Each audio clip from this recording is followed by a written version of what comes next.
very good, very nice. Good morning, pineapple. Looking very good, very nice. Good morning, pineapple. Looking very good, very nice. Good morning, pineapple. Looking very good, very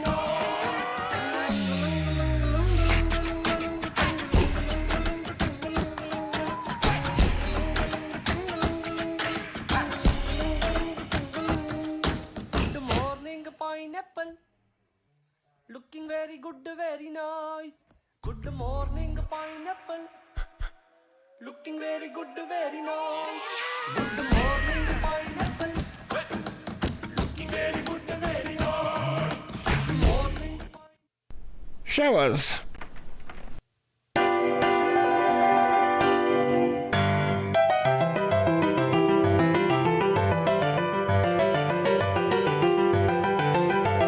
That doesn't really work, does it? Have you tried? Oh,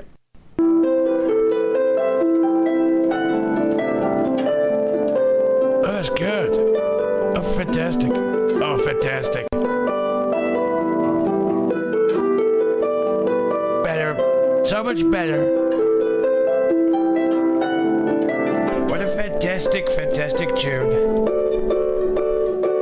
It's fun to stay at the YMCA. It's fun to stay at the YMCA. They have everything for young men to enjoy. You can hang out with all the boys. It's fun to stay at the YMCA. It's fun to stay at the YMCA. Young man, there's no need to feel down. Young man, pick yourself off the ground. I've been Donald Trump. Thank you and good night. Good morning, young man. There's no need to feel butchered. You can hang out with all the boys. Fun to stay at the YMCA. Good morning. Rise and freedom. Welcome back to Wake Up America. We're the only morning show that starts your day with a slap of truth, a dash of comedy, and absolutely no government funding. But there might be a little bit of the gay-coded YMCA song. As long as Trump's dancing and playing, it's not gay if it's Trump dancing. You guys ready to start your morning with a smile? What is this? Amy J. East. How's it going? Quest Fanning, Joni Rankin, BB for Liberty, John Knox. We're all hanging out. We're all friends. It's the For Liberty Network. Every day's Freedom Friends Day. Glad to have you here. I'm your host, Austin Peterson. This is the Wake Up America show. And unlike Congress, I actually showed up to work today. Thank you. You're welcome. All right. We got some great comments coming in this morning. Wait a minute. Something ain't right. We're going to talk today about the one thing that no one dares to say out loud. Gen Z isn't suffering. They're soft. Flabby little soft Generation Z, the Zoomers. You've seen the viral videos, some 22-year-old in a beanie crying in front of the ring light, sobbing, "I'll never own a home. Everything's so unfair." Meanwhile, they're sipping $9 iced matchas in a $2,000 apartment, editing videos on a $1,500 iPhone that they door dashed from a Starbucks that they can't afford. So, sorry, Generation Z. We millennials had to have put up with the what was it? Guacamole toast, avocado toast? Is that what it was? No. You millennials, and now your generation's going to have to put up with the $9 iced matcha jokes. Too bad. Every generation has to get this. Here's the kicker. So they're actually doing better than most of us were at their age, but they feel worse. Why? Because when times are good, people get soft. That's the old cycle. Hard times create strong men. Strong men create good times. Good times create soft men. And soft men create Taylor Swift fans who cry when Travis Kelce doesn't get a podcast award. I kid you not. Here's Generation Z right after posting on X about how they can't afford a home. Guess who liked our video? No! Taylor? No! You're fucking fat! No! Are you kidding? No. You're lying. I'm not lying. That's a While man. you're in therapy, she liked our video. I need to go to therapy more often. Are you joking? No, we're gonna frame it. We're gonna frame it. I told them we're telling our grandkids. Taylor Swift liked your photo. Liked your or whatever. photo. Frame. Oh no.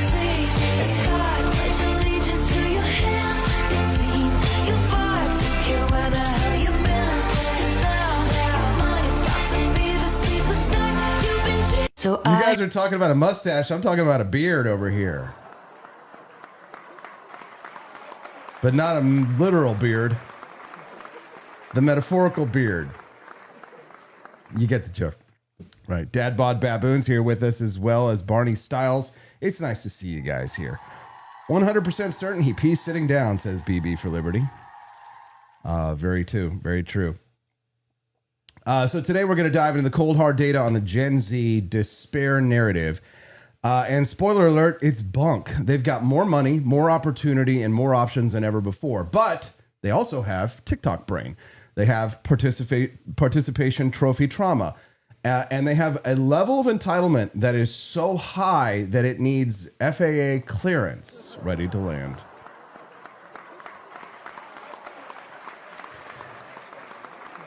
Quest Fanning, Siggy's mom, St. Selma, don't you come to the show for that kind of layer of meta jokes that most people would never get, and then to tie it into the mustache? I mean, come on. This is...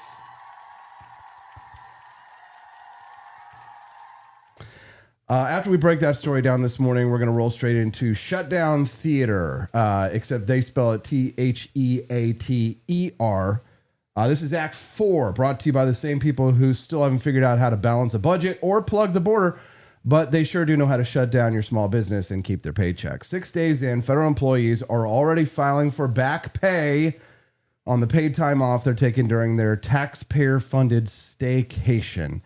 Ain't America grand? It's just all a land of opportunity if you're a parasite. Parasites everywhere.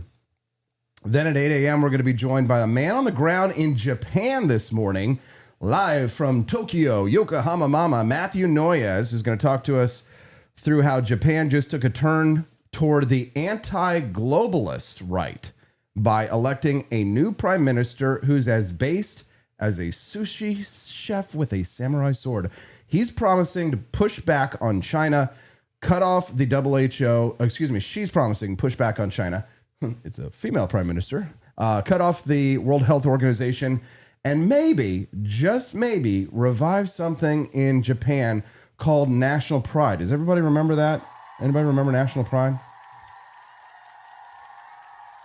私自身もワークライフバランスという言葉を捨てます。働いて参ります。よし、ありがとうございます。Sanae Takeichi. She's on track to become the first female president of Japan. She said there, I'm abandoning the phrase work-life balance. I will work, and go on working. Yosh. Os. Arigatou gozaimasu. Live from Japan today. From the Libertarian Institute of Japan is Matthew Noyes. And we're going to hear from them this morning at 8 a.m. Central Time. So if you guys want to hear about the new Prime Minister of Japan who might be based and red-pilled, but is also a woman, people yesterday were saying, why can't people elect a woman here in the United States? Give me a based, red-pilled right-wing woman and I will vote for her. Give me Hillary Clinton and I'm like, Orange Man, good. Know what I'm saying? Because instead of Hillary Clinton, we get this. Young man, there's no need to feel down. I said, young man, pick yourself off the ground. I said, young man, cause you're in a new town. There's no need to be unhappy. Young man, there's a place you can go. I said, young man, when you're short on your dough. Young man, there's no need to... That is the most gay-coded thing ever.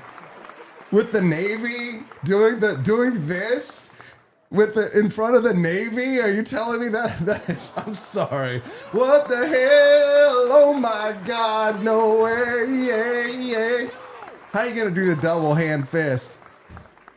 Mr. President, in front of the Navy? Oh God. Any of the branches of the service, but not the Navy. This morning at 8 a.m. Central, we'll talk to Matthew Noyes. He's going to talk to us about how Japan might be taking a right-wing turn. You love to see it. We love Japan over here. We stand Japan on the Wake Up America show. At 8:30 a.m. this morning, my good friend Jon Miltimore joins us to talk about how Trump's new bailout for the tariff-hit farmers, it's basically government cheese in a MAGA hat. Are we abandoning free markets to win the Rust Belt, or is this just smart politics? Are we abandoning free markets just to appease the Rust Belt here? Or is it just smart politics, right, in an age of economic warfare? So we're going to hash it out this morning, and I guarantee you guys are going to leave with a better argument than, but China bad. All right, now look, if you're new here today, guys, on the Wake Up America show, let me explain how this works. We have bonus content that only unlocks, if you help us hit our daily goal to grow the For Liberty Network. Phase 1 of the daily goal is we hit $75 raised either in Rumble Rants or purchases at thegriftshop.com.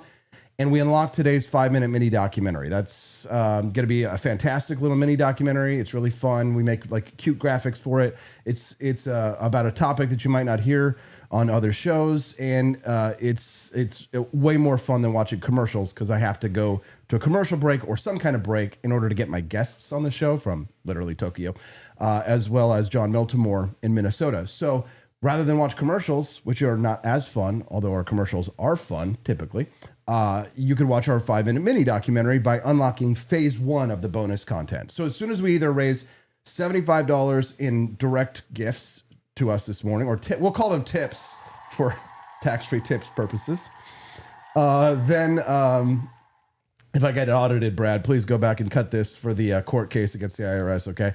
But if we hit $100 raised, then we will have Taylor Swift on this show today. She will be here, the mistress of all.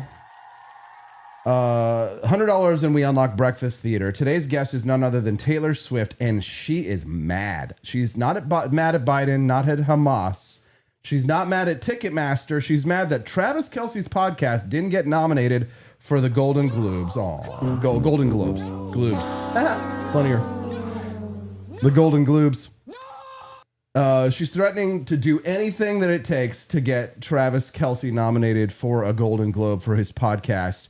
She'll hate Israel. She'll convert to Greta Thunberg. She's going to sail the next anti-Zionist flotilla if it gets her man a podcast trophy. It's a level of unhinged now that even her cats are embarrassed by. And if that's not an incentive for you guys to unlock the bonus content today, then don't forget the Halloween sale is live right now over at thegriftshop.com. Use code GOTH15 to get 15% off of our Make America Goth Again Halloween collection, or try your luck on the spin to win that pops up. You'll see Michael Myers' face, and you'll score an even bigger discount potentially if you do the spin to win. So it's like welfare for patriots, the discount codes, only with better style and fewer strings attached. From my hand to yours, it shall go to your pocket, the savings. So buckle up, guys. Grab your founding flavors coffee from the shop. Slam that Rumble like button. Send in a rant. Remember, it's not the end of the world. It's just the beginning of the backlash. Let's go. Drew Van Runkle. Gillette, the best a man can get. Gillette, the best a man can get. We're so glad and thankful to have you guys here. Team Beardo, says Chris. Before we get started, though, I want to remind you guys about our friends over at crypto.com. I've always been a big fan of cryptocurrency. I'm wearing my Bitcoin hat today. And cryptocurrency, of course, is not an emerging technology. It's here. And the latest move cements that the Trump Media Group is big time in the lead in the race to decentralize the monetary unit. The Trump Media Group inked a massive $6.4 billion deal with crypto.com. It is now the world's top crypto platform.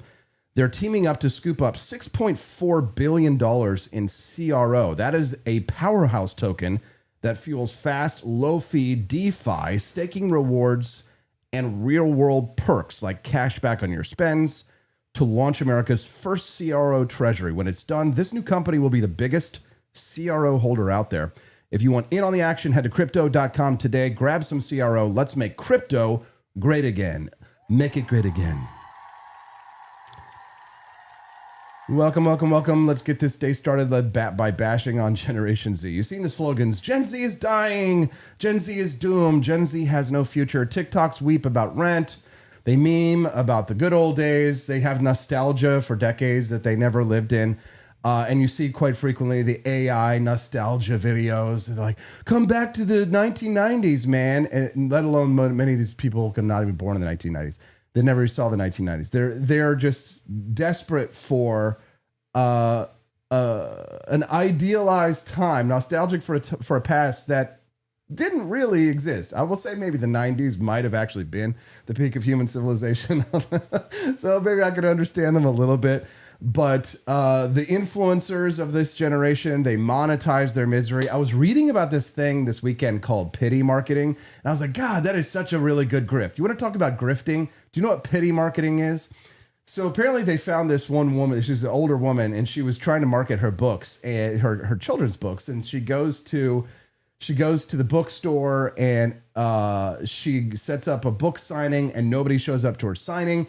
And the guy who's recording the video is like recording her from far away. And it's this whole like kind of elaborate production. If you're not a video producer, you might not think about all the cuts that are going into this and all of the, this video that got millions and millions of views, and all of these major corporations are weighing in. It's called pity marketing. This old lady, and all of a sudden this lady is selling all these books, and she's got this deal, and Visa and MasterCard. They all want to make this old lady feel good. And then turns out the bookstore was closed when she had her signing. You know why? Because they were filming the pity video. Oh man, no! How could people show up to a book signing if the bookstore was closed at the time that you were filming your video about how nobody was showing up to your book signing? Pity marketing. So, if you want to sell your children's books, do it the old-fashioned way. Write it about the president of the 8th largest country in the world and get him to retweet it like I did. I sent him a DM of all things, and he actually responded. He's like, fantastico. And then he like hearted my comment and then reposted Malaya the Afuera president. You want to sell books? Don't make some stupid BS video pity marketing when your ass did. You know that nobody showed up because it was all a fake Hollywood production. Just do the work, or use AI to make the illustrations and then write the book in record time and have your wife do it. Slave drive her. Evil capitalist that I am. So you guys have seen the slogans. Generation Z is dying. But what if I told you, and I love this, I got this from Jon Stossel, so it's 100% legit. Based on data, right? Not my feels, not your fifis, right? That the Generation Z, Zoomers, are doing better than the boomers did at your age. No. Austin, you lie. I can already see the YouTube comments now, because the YouTube people typically are not our community. And whenever I rip on Generation Z, I get a lot of angry Zoomers in the comments. How dare you rip on Generation Z? Deal with it. Every generation gets ripped. Here's yours. And if Jon Stossel hadn't pooped all over you at first, then I might not have added a turd or two here today. Every generation eats a shit sandwich of some sort.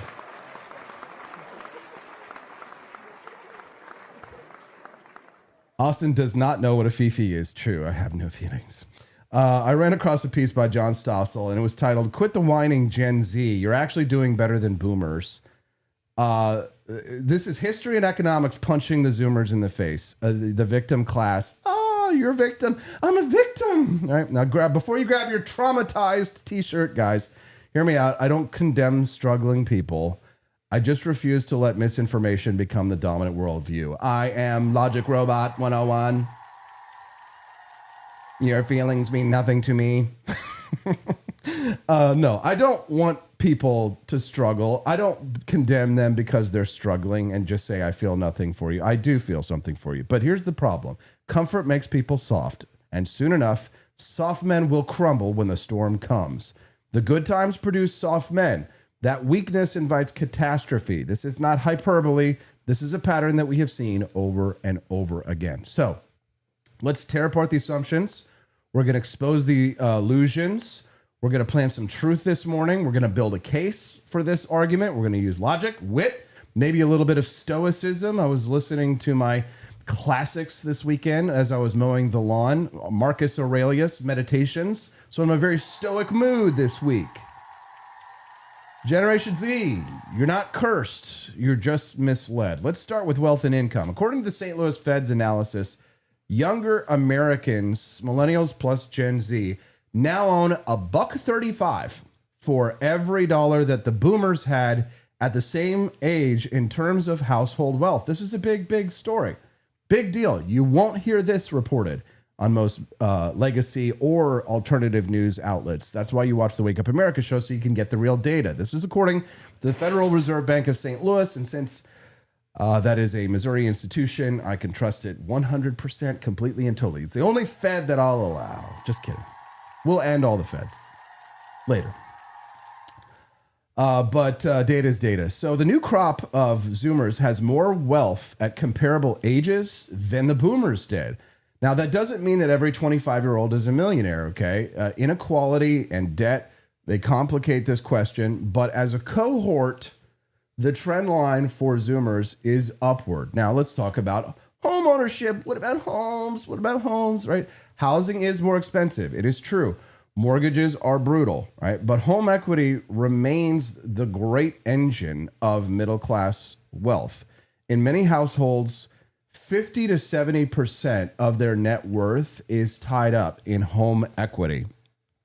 So every down payment, every mortgage payment that you make is forced saving, whether you feel it or not. And we as a society, can I tell you, we are not a society of savers.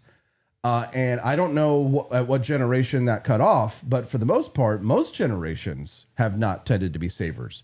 But the thing about home ownership is that, you know, when you make a deposit, when you pay your mortgage, you're essentially making deposit in equity in the value of your home. Assuming that the value of your home remains the same or increases a little bit, you would hope it increases if you take care of it.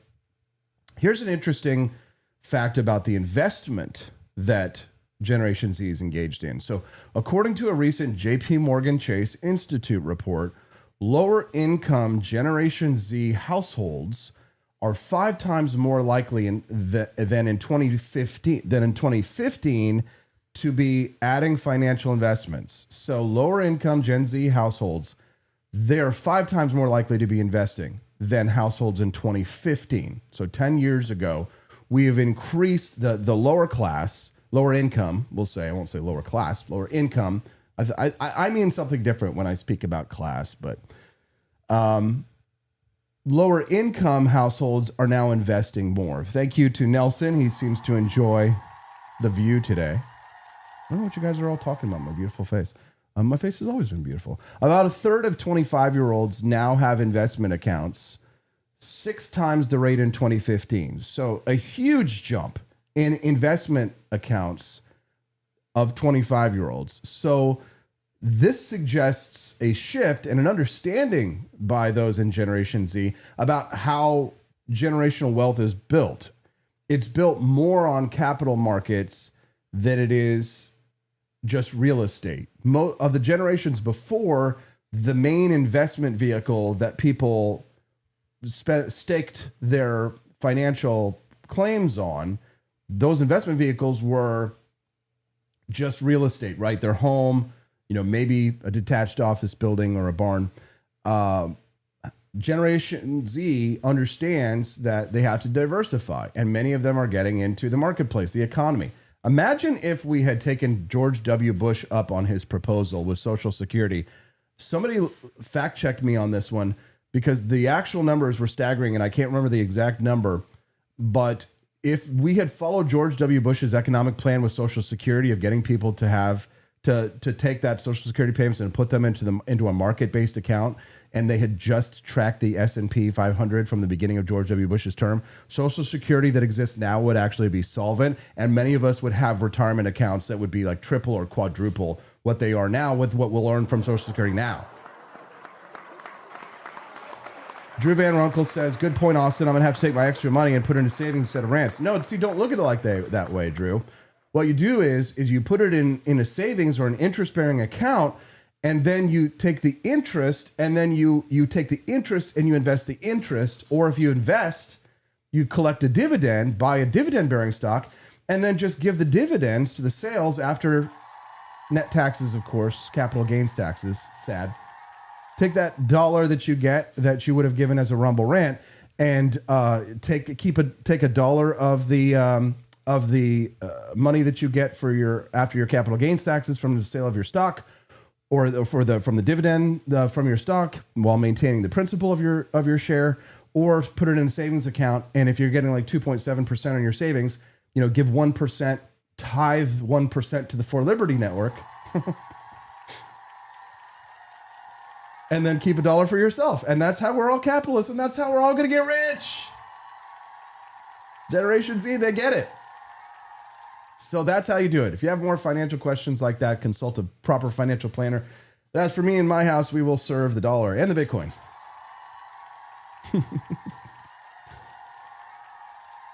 Thank you very much, Brad, for keeping track of all of the money we've raised for the bonus content so far. $36 towards the $75 and $100 bonus content goal by now already. You guys are so generous. Thank you so much. Some of you have dividend-bearing accounts, don't you? Good for you. Don't forget to reinvest. Here's the forecast, guys. Bank of America projects that Generation Z will amass $36 trillion of income globally in the next 5 years. And the trajectory points to $74 trillion by 2040. This is exciting, actually. It's good news for the future. If you're black-pilled, if you're a doom scroller, the Wake Up America show might not be for you. There's a lot of smiles. There's a lot of laughs on the Wake Up America show. We make lots of jokes. And we find the bright side of life. Always look on the bright side of life. That kind of scale of investing, guys, $74 trillion by 2040 from Generation Z. That means that the consumption patterns for the economy, the investments, the mindset, there's going to be systemic results from this level of investment from that generation. They're going to reap the rewards later on in their life from the investments that they're making right now. But here so many of them are. They're scrolling the feed, they're watching poverty porn.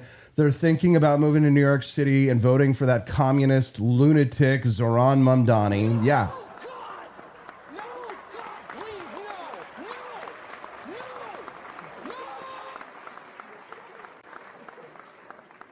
Wealth exists. Property exists. Prosperity exists. But the perception of our prosperity is lost.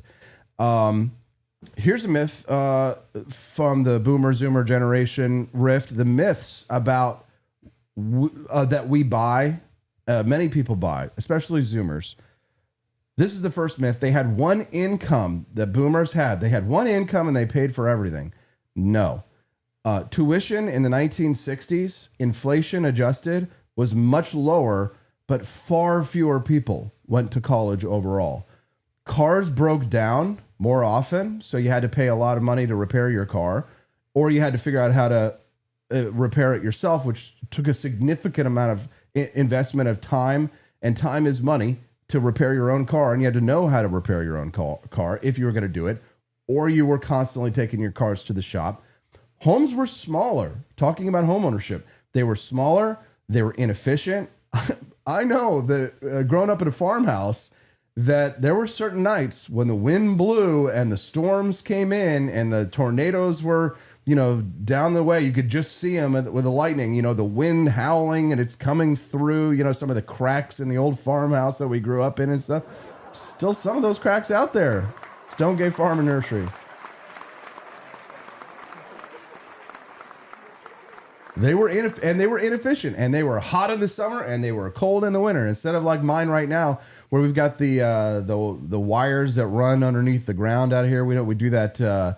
It's a very efficient form of heating and cooling, and we keep it a nice, cool 68 degrees in my home at all times. I don't care if it's cold.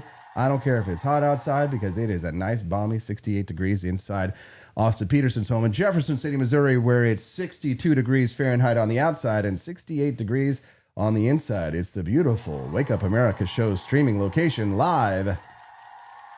Please don't come and shoot me in the neck. Cars broke down more often back in the day. Homes were smaller. They were inefficient. Amenities at the time, those were luxuries. So it's a myth that the boomer generation was better off than the Zoomer generation. They just had different challenges. Here's another myth. Everything's more expensive now, so we're doomed. Everything's more expensive now. No, it is true. Sticker prices at your stores are more expensive, but as a percentage of income, food, housing, clothing costs are lower today than in previous generations, according to the Bureau of Labor Studies. So we occupy now more of our life with entertainment, tech perk. We're all coasting off the perks of technology and travel. Does anybody remember what life was like before Uber? I mean, I know there's a large contingent of people, and this is not a slight. Everybody just lives their own lifestyle as they please.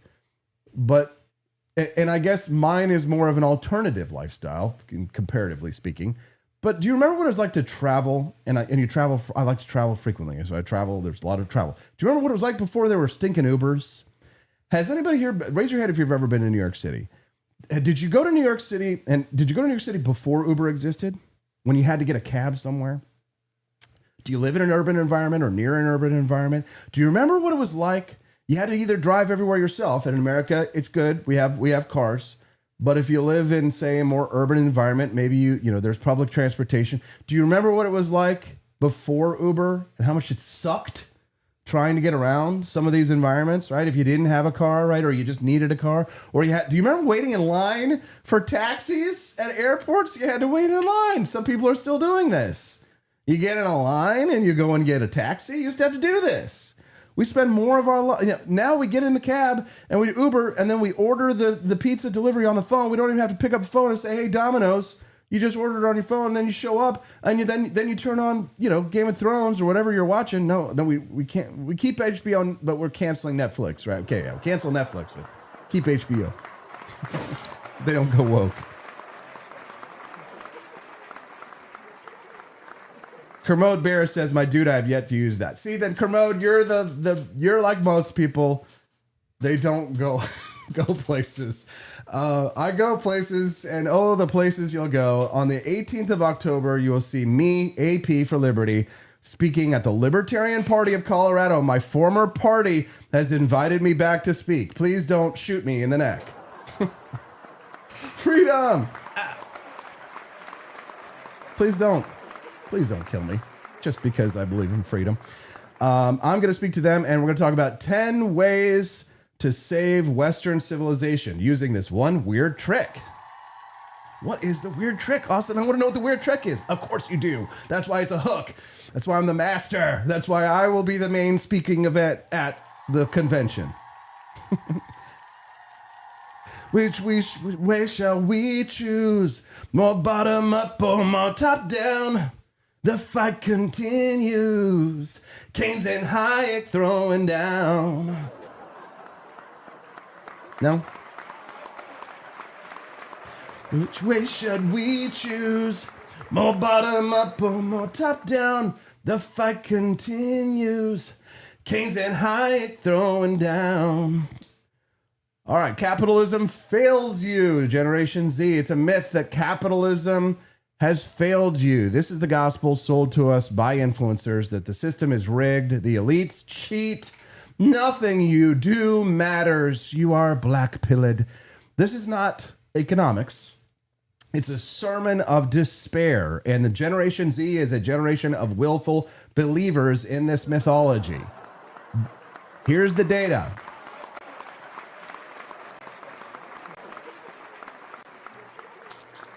Here is the data. Incomes are higher. Products are better. Markets are more accessible than ever.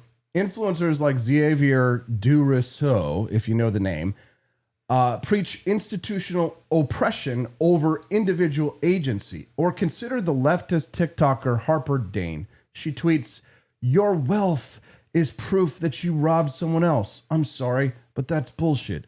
Right? That kind of rhetoric turns gratitude into guilt, ambition into shame, and fools you into believing that you are powerless. But power is not stolen, it's earned.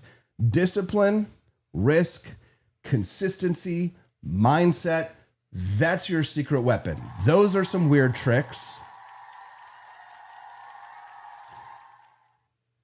So you might be comfortable right now. You might even think that comfort is your right. You have a right to be comfortable, but that is dangerous. It is dangerous to assume that you have a right to comfort in this world, because softness comes from excess, right? From luxury, from entitlement. The great men of history emerged from adversity, not from soft times. Constantinople at its siege, America at our founding winter. The impediment to action advances action. What stands in the way becomes the way. You have power over your mind, not outside events. Realize this, and you will find strength. And the final meditation, Marcus Aurelius himself, waste no more time arguing what a good man should be. Be one. Now, map that to your life. Don't let a soft chair or a cushy paycheck lull you into laziness or a false sense of security. Don't let your desire for comfort turn you soft. Instead, schedule some growth into your calendar. Maybe it's just a cold shower, some fearful thing that you have to face, some monster that you fight. But take care, of course, when you fight monsters, that you do not become a monster yourself. And always, always, of course, beware that when you stare into the abyss, that the abyss might not stare back. Complaining, this is Aurelius himself. Complaining is the opiate of weak men. Action is the currency of the sovereign. If comfort makes you soft, hardness is your training ground. What happens when a natural disaster comes? What happens when a market crash comes? What happens when a car crash comes? Are you going to be able to have men, let me speak to you men and some women out there who are of muscular fortitude, are you going to be able to lift the heavy beam from your child in order to save them in the time that it takes for the emergency services to get there? Are you going to be capable of doing it? Just the thought alone of carrying my daughter in her heavy child's chair was enough for me to say, you know what? I work out quite frequently, but it's not enough. It's time to add some special muscle training so that I can be ready to not just lift my daughter's extremely heavy car seat into the car, right, without rattling around too much all over the place, but also, what if I have to lift that thing out in a situation where I have to save her life? So every time I do a sit-up and I hate it, or a push-up and I hate it and it's painful, or I'm doing a push-up, I'm saying to myself, I'm going to save her, I'm going to save Hazel, I'm going to save my wife, I'm going to save my family, I'm going to save my country, I'm going to save liberty itself in this country from the burning fires, because the pain that I put myself through, and every Wednesday night is karate fight night in Jefferson City, Missouri, where the parents of the community bring their children to me and I beat them mercilessly and love every second of it.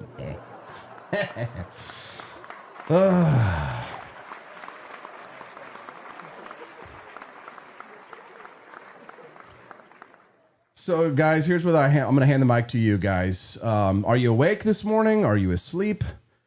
Ask yourself, what is your standard of comparison? Okay. Are you just watching other people's highlight reels? Right? Who told you that you're powerless? Right? What book? What lecture? What tweet? Where did you get this idea that you had no authority over your own life? That you're the locus of control is external rather than internal, right? Who told you this, right? If you could trade places with your 100-year-ago self, if you could be you, but 100 years ago, would you come running, screaming back to your current life, think about it. It's no longer the year 2025. It's the year 1925, and you're living in a farmhouse where the dust and the wind blows in and the tornadoes threaten to take everything down and start over, and you're subsistence living. You're a farmer living in Kansas in 1925. Would you run screaming back to 2025? Would you have a tick, look, grabbing for your iPhones? So take one metric today. Take one metric today, the savings rate, right? Take one skill. Maybe it's just reading. Take one aspect of your life and say, I will commit to improving this one positive, healthy aspect of my life. And guys, here's what I do. This is my secret, okay? Because my brother, what was it? My brother and I were on a cruise once, and somebody was asking, they were like, do you ever get jealous? And I'm like, all the time. Yeah, of course. I'm like, do you ever feel jealous of this person? I'm like, I'm jealous of everybody.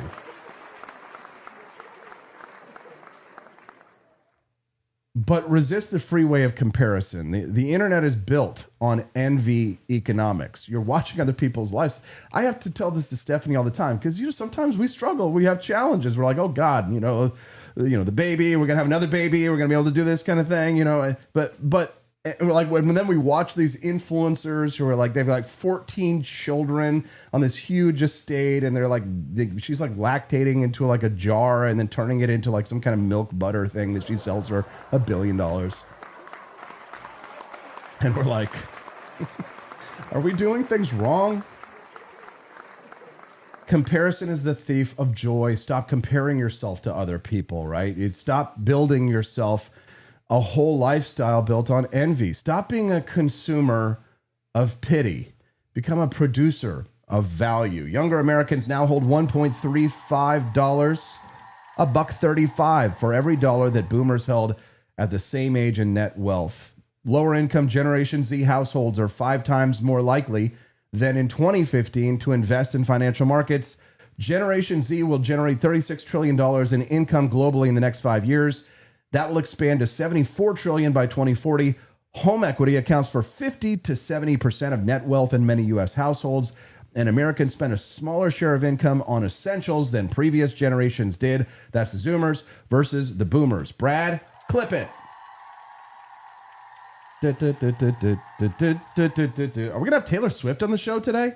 Last album. A shockingly offensive thing to say. Absolutely. It is not the last album. It's not why people get married. No, exactly. So that they can That's quit their job. Right. And go. It's also like music for me is... I think the fans were just panicking.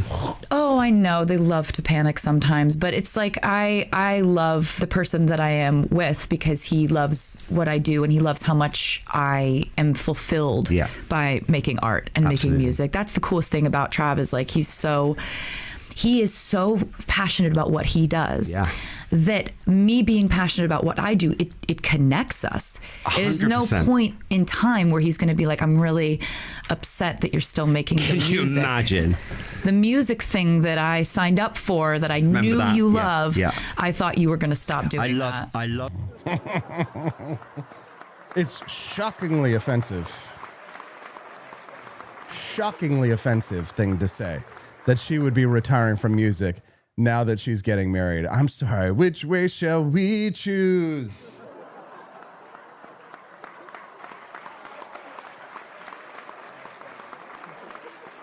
More bottom up or more top down, the fight continues.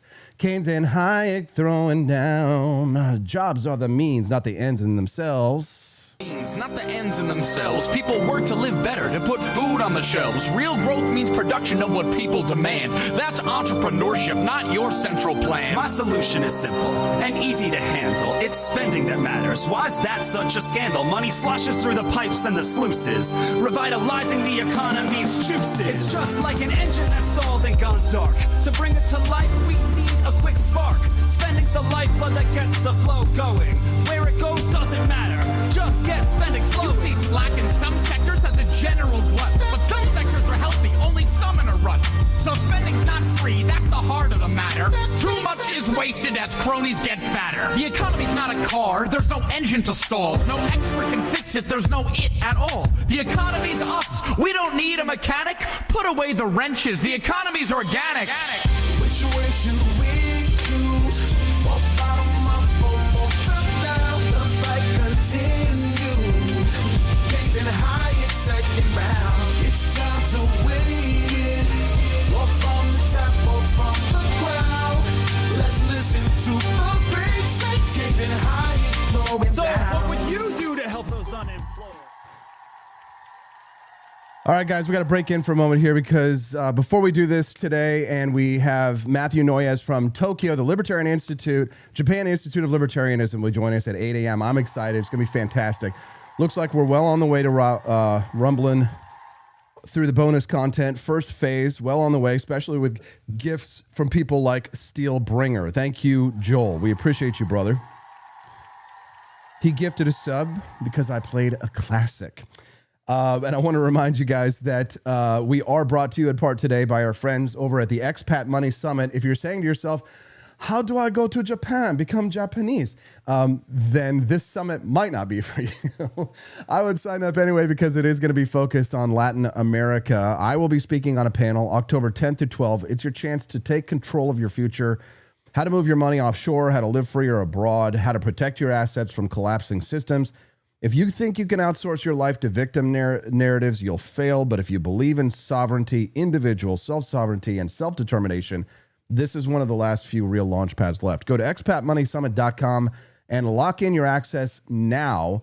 That's expatmoneysummit.com. Use my name if you want the VIP package. That's the upgraded package. But you can register for free at expatmoneysummit.com. But if you want the VIP package and you want to save 20%, just use my name, Austin, Austin, and then you will get 20% off the VIP package for the conference. And it's all virtual online, so you don't have to worry about getting tickets or anything like that. Although there you go, there you go, there you go. So we're going to talk with Matthew Noyes on Japan's conservative swing. We're going to talk to him about Sanae Takaichi, the new prime minister, female prime minister of Japan, which should be a fascinating discussion to talk about Japan's rightward turn. More and more, Japan is saying to themselves that the gaijin have got to behave according to Japanese customs, which totally agree. That people like this who walk the streets of Japan have got to go.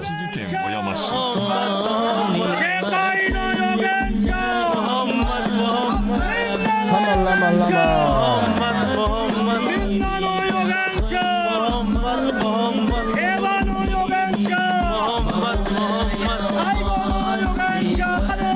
Sayonara, suckers. I say, you say takia. I say goodbye.